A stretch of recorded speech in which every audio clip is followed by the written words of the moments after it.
Hey everyone, welcome back to our Kickstart series. This is class number 4 out of 12, and today we'll talk about financing options and loan types. All right, so here's what we'll be going over in today's class.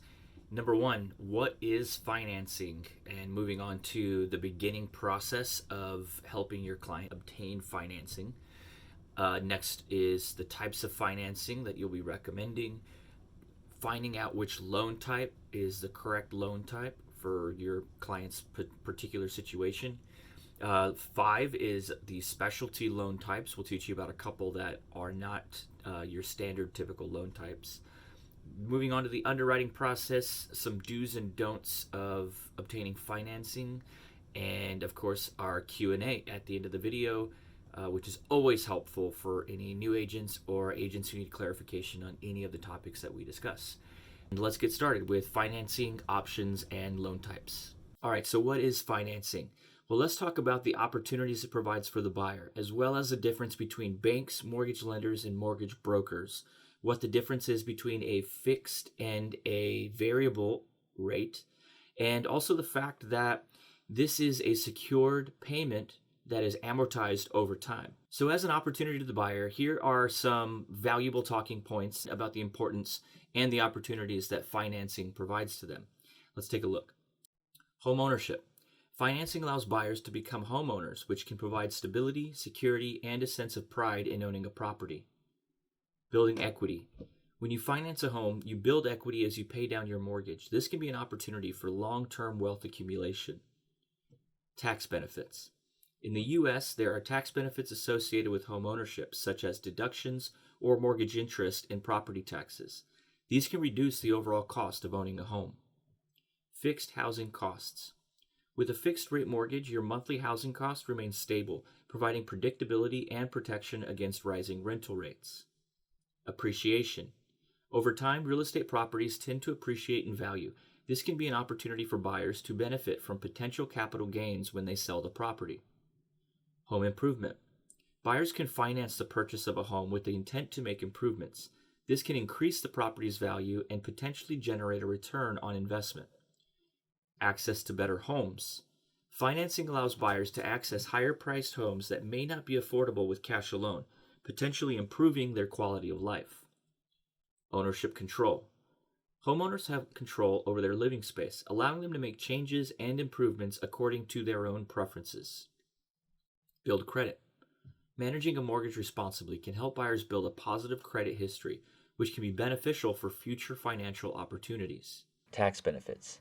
In the U.S., there are tax benefits associated with home ownership, such as deductions for mortgage interest and property taxes.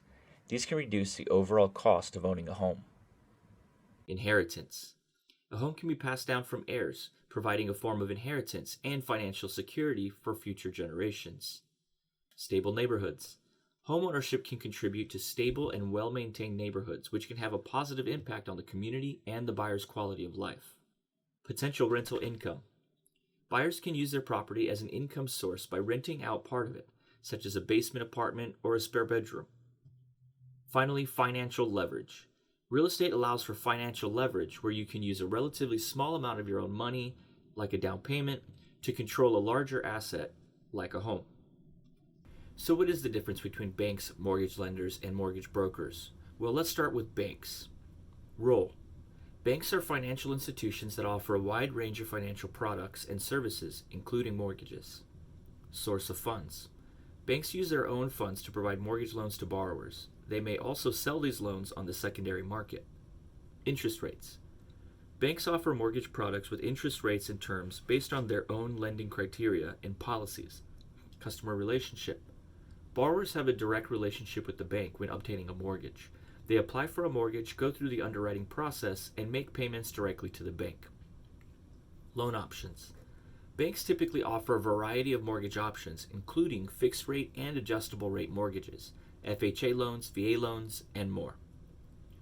So how about mortgage lenders? Role. Mortgage lenders are financial institutions or companies that specialize in providing mortgage loans. Source of funds. Mortgage lenders can fund loans from their own capital or through lines of credit. They may also sell loans on the secondary market. Interest rates.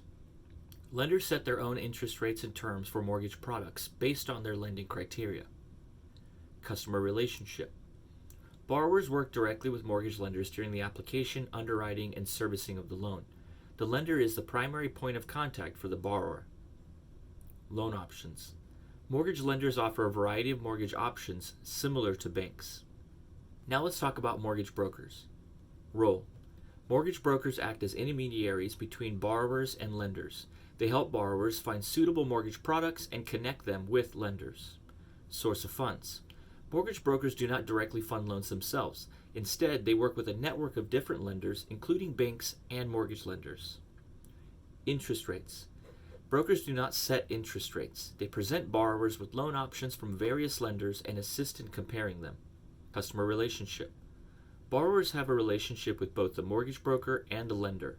The broker helps with the application process and facilitates communication with the lender. Loan options. Mortgage brokers can provide access to a wide range of mortgage products and lenders, potentially offering borrowers more choice. Now let's discuss the difference between fixed-rate mortgages versus adjustable-rate mortgages.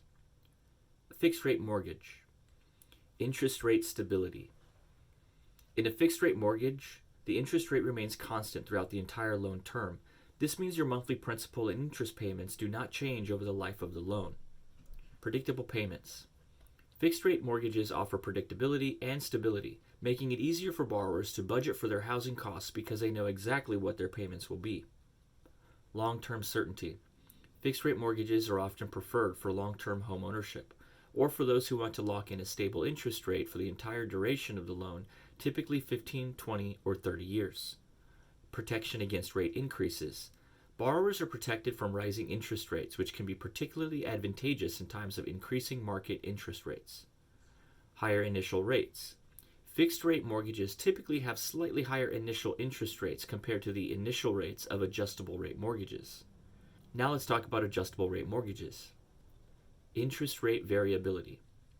With an ARM, adjustable-rate mortgage, the interest rate is initially fixed for a specified period, commonly 3, 5, 7, or 10 years. After the initial fixed period, the interest rate can adjust periodically, typically annually, based on a specific benchmark or index. Lower interest rates. ARMs often offer lower initial interest rates than fixed-rate mortgages, which can result in lower initial monthly payments. Rate adjustments. When the interest rate adjusts, it can go up or down, depending on market conditions and the terms of the loan. There is often a cap on how much the rate can increase or decrease during each adjustment period and over the life of the loan. Risk of rate increases. Borrowers with ARMs face the risk of higher monthly payments if interest rates rise significantly. This can make budgeting more challenging as payments can fluctuate. Suitable for shorter time frames. ARMs can be suitable for borrowers who plan to sell their home or refinance before the initial fixed rate period expires, as they can take advantage of the lower interest rates without being exposed to the long-term interest rate risk. Interest rate index.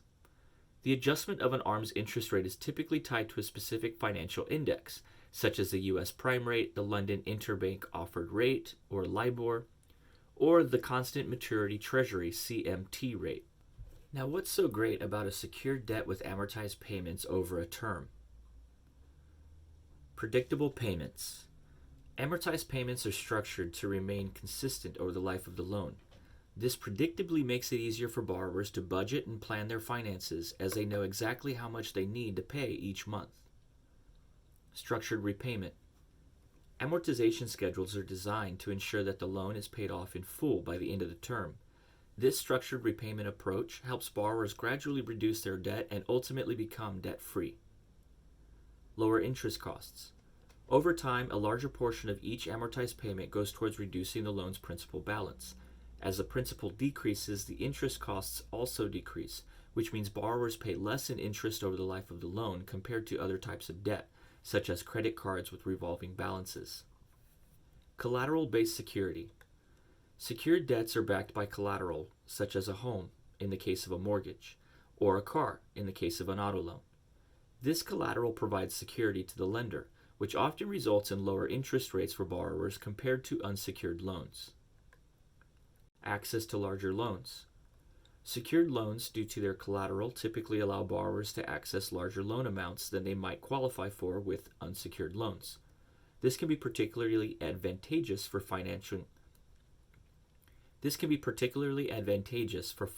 major expenses like buying a home or a vehicle. Building credit. Making consistent on-time payments on a secured debt can have a positive impact on a borrower's credit score. This can help improve the borrower's overall credit profile, making it easier to qualify for other types of credit in the future. Lower default risk.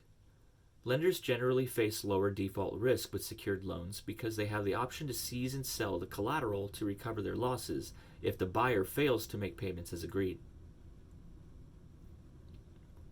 Flexible loan terms. Secured loans often come with flexible loan terms, allowing borrowers to choose the duration of the loan that best fits their financial situation. This can range from short-term loans to long-term loans, depending on the type of secured debt. Interest tax deductions.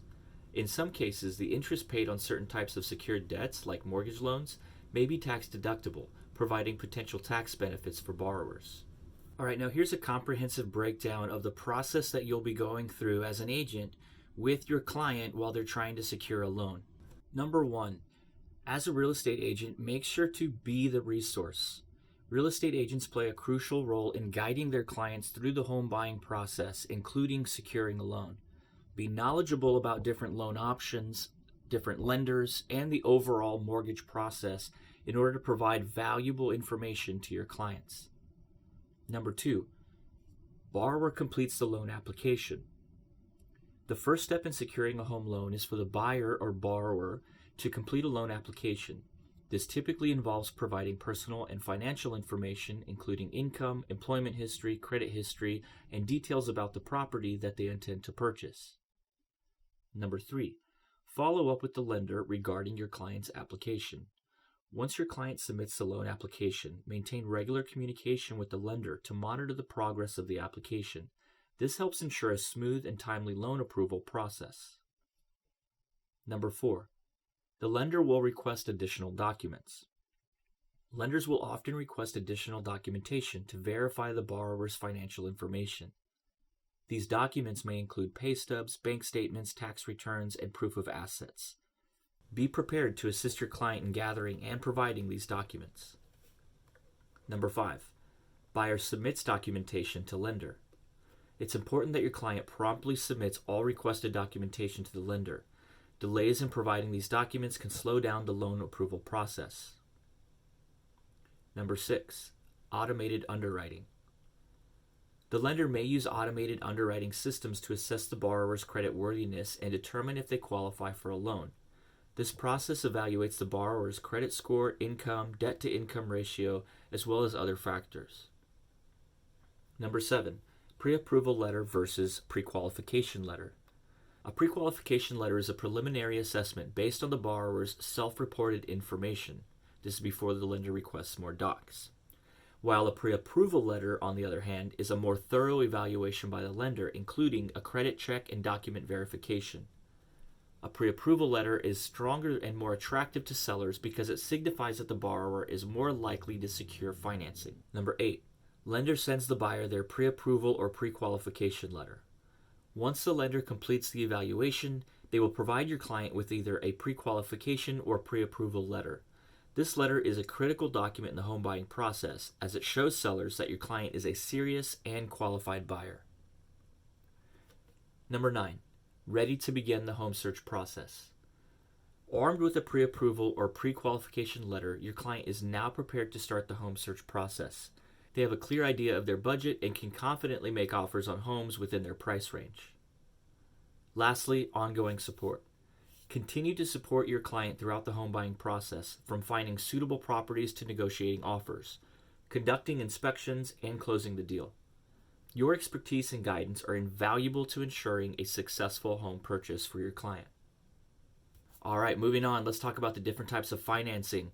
We're going to go over conventional loan types, FHA loan types, VA loan types, and USDA loan types. Let's start off with our conventional loans. Conventional loans can be either Fannie Mae or Freddie Mac. which are two government-sponsored enterprises in the United States that play a significant role in the secondary mortgage market. While they have similar purposes and functions, they're distinct entities with some key differences. FNMA is Fannie Mae, and the formal name for Fannie Mae is the Federal National Mortgage Association. FHLMC is Freddie Mac, and the formal name for Freddie Mac is the Federal Home Loan Mortgage Corporation. Fannie Mae was established in 1938 as part of the New Deal to provide liquidity to the mortgage market and increase home ownership. Freddie Mac was established in 1970 to compete with Fannie Mae and further support the mortgage market. Fannie Mae is a publicly traded company with shareholders, and it operates as a government-sponsored enterprise, or GSE. Freddie Mac is also a publicly traded company with shareholders, and it operates as a GSE as well. Fannie Mae is regulated by the Federal Housing Finance Agency, FHFA, an independent federal agency. Freddie Mac is also regulated by the FHFA. Fannie Mae's mission is to provide stability, liquidity, and affordability to the U.S. housing market. It does this by purchasing and guaranteeing mortgage loans, which allows lenders to offer more financing options to buyers. Freddie Mac's mission is similar to Fannie Mae's, aiming to stabilize the housing market by purchasing mortgages from lenders and packaging them into mortgage-backed securities. Fannie Mae is generally larger in terms of the volume of mortgages it guarantees or purchases. It has a significant market share in the secondary mortgage market. Freddie Mac, on the other hand, is also a major player in the secondary mortgage market, but is typically smaller in size compared to Fannie Mae. Fannie Mae operates under the Desktop Underwriter System, which is its automated underwriting system used by lenders to assess the eligibility of borrowers and mortgage loans. Freddie Mac operates under the Loan Prospector System, a similar automated underwriting system used by lenders for loan evaluation. Fannie Mae often has somewhat stricter guidelines when it comes to certain loan products and borrower qualifications. Freddie Mac may have slightly different underwriting standards, which can lead to some variations in eligibility requirements compared to Fannie Mae.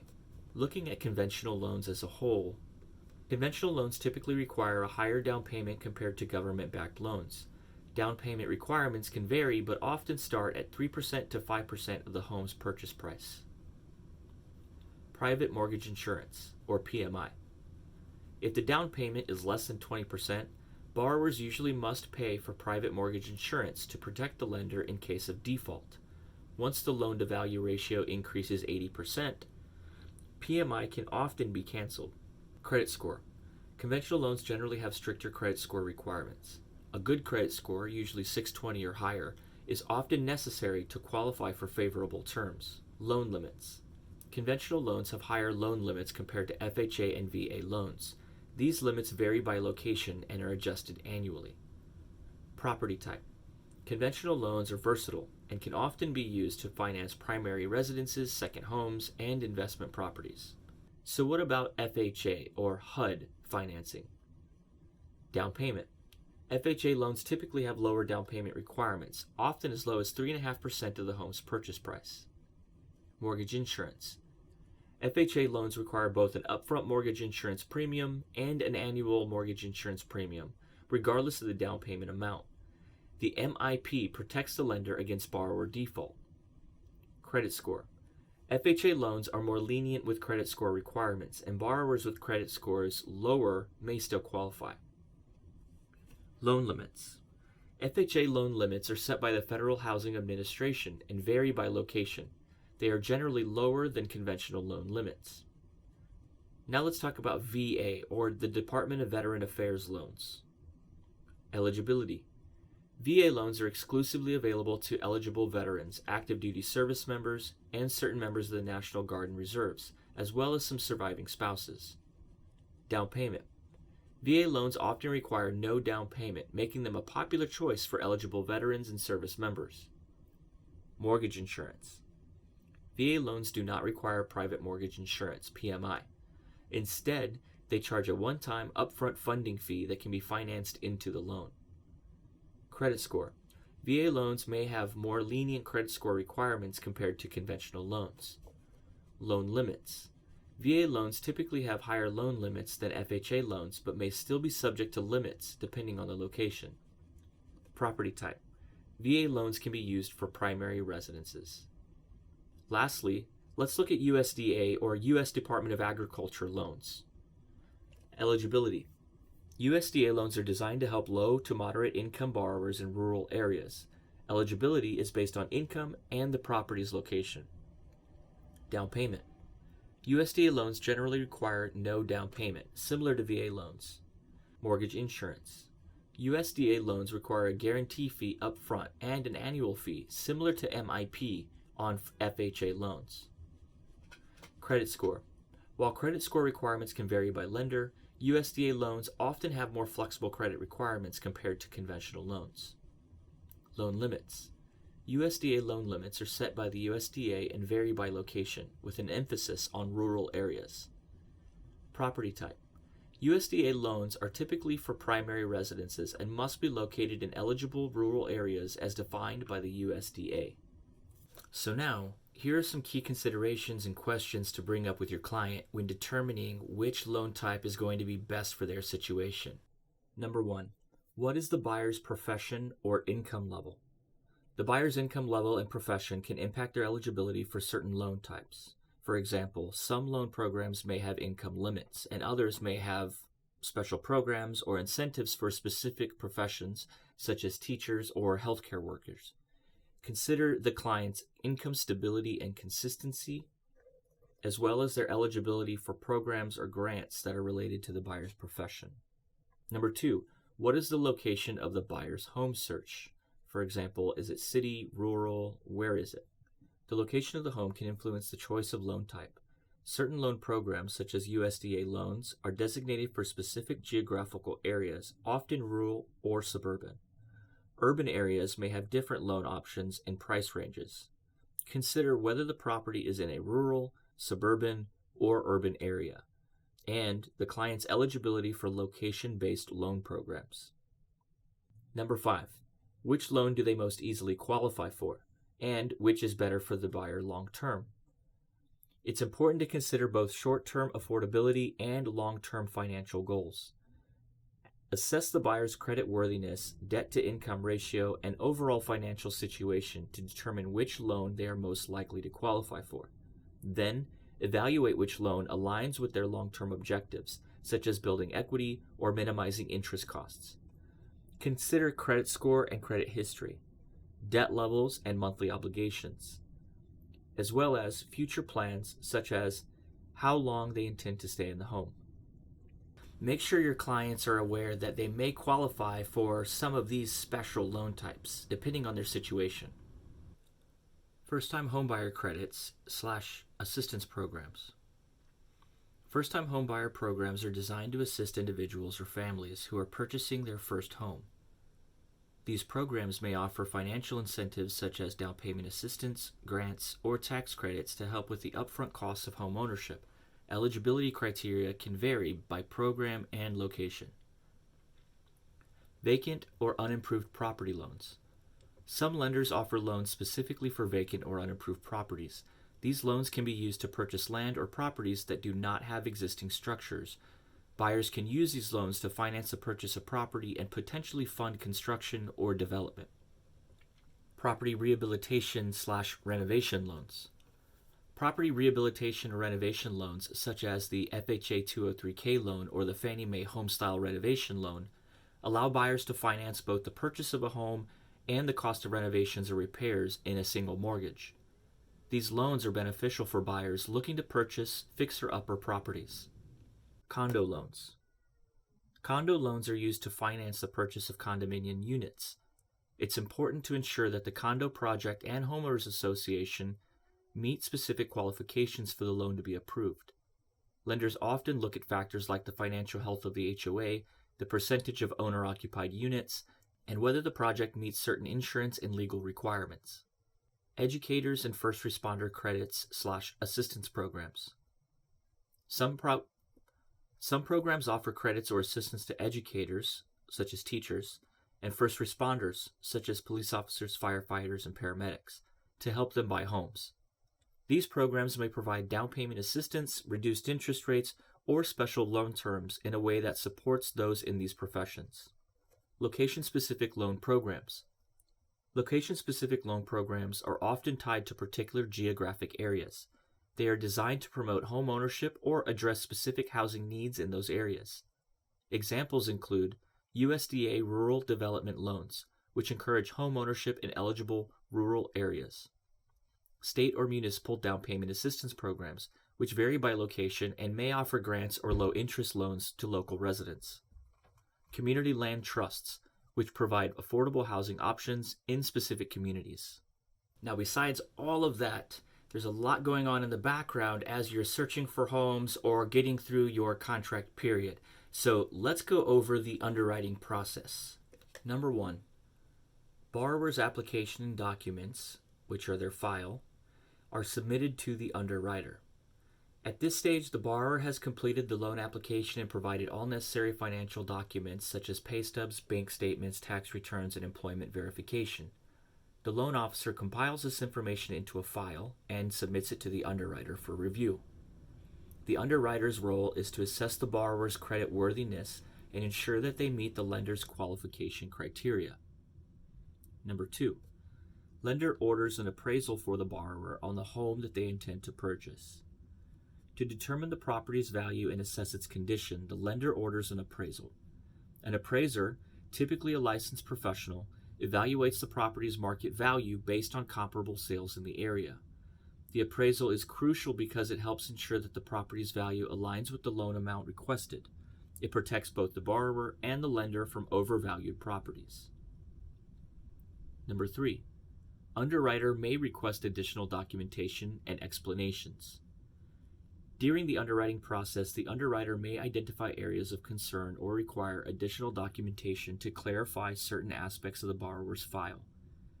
This could include explanations for large deposits in bank statements, gaps in employment history, or other financial anomalies. Borrowers and their loan officers need to be responsive to these requests to keep the loan process moving smoothly. Number 4, buyer will receive a conditional loan approval pending conditions being met. Once the underwriter has reviewed the borrower's file and the appraisal, they may issue a conditional loan approval. This means that the borrower is conditionally approved for the loan, pending the satisfaction of specific conditions as set forth by the lender. Conditions could include providing additional documents, clarifying information, or addressing outstanding issues related to the property or the buyer's financial profile. Number 5, the buyer will receive a final loan approval from the lender. After all conditions are met and any outstanding issues are resolved, the underwriter issues a final loan approval. This is the lender's commitment to fund the loan based on the borrower's qualifications and the property's value. The final loan approval typically means that the borrower can move forward with the closing process. Number 6, the loan is funded/settlement in closing. The closing is the final step in the home buying process, obviously. At this point, all financial details are settled and ownership of the property is transformed from the seller to the buyer. The lender funds the loan and the buyer provides any remaining funds needed for the down payment and closing costs. Both parties sign all necessary documents and the title of the property is officially transferred. After the closing, the buyer becomes the new homeowner. Now, I know that was a lot of information I just gave you, so in short, here are some do's and don'ts of this process that are important to note as we finish up this class. Number 1, do encourage your clients to speak with a lender. It's crucial to encourage clients to speak with a lender early in the home buying process because it helps establish a realistic budget. This initial conversation helps buyers understand their purchasing power, what they can comfortably afford, and what loan programs are available to them. It also allows them to identify and address any potential credit or financial issues early on. By speaking with a lender, buyers can determine their price range and focus their home search accordingly, be prepared to make competitive offers when they find a suitable property, avoid disappointment or wasted time looking at homes that are outside of their budget, and identify and address any financial issues or credit concerns before they become obstacles. Number 2, Do obtain a copy of your client's pre-approval letter directly from the loan officer. A pre-approval letter is a critical document that demonstrates a buyer's seriousness and eligibility for a mortgage loan. By obtaining it directly from the loan officer, you ensure its authenticity and accuracy. Relying on a client to provide it directly could result in misunderstandings or inaccuracies.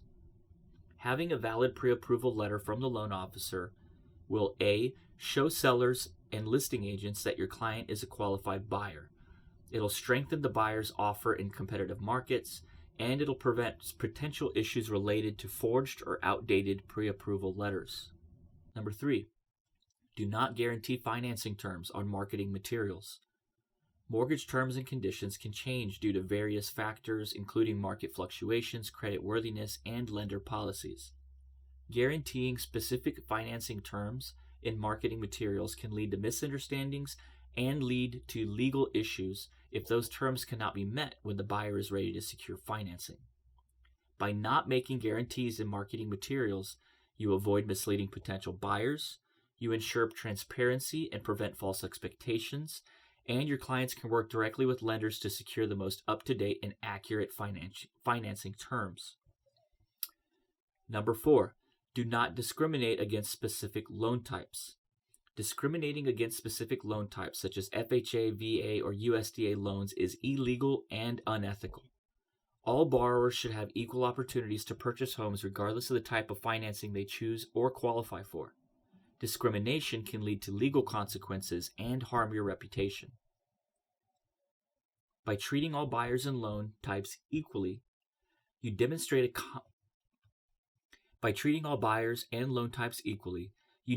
a commitment to fair and ethical business practices.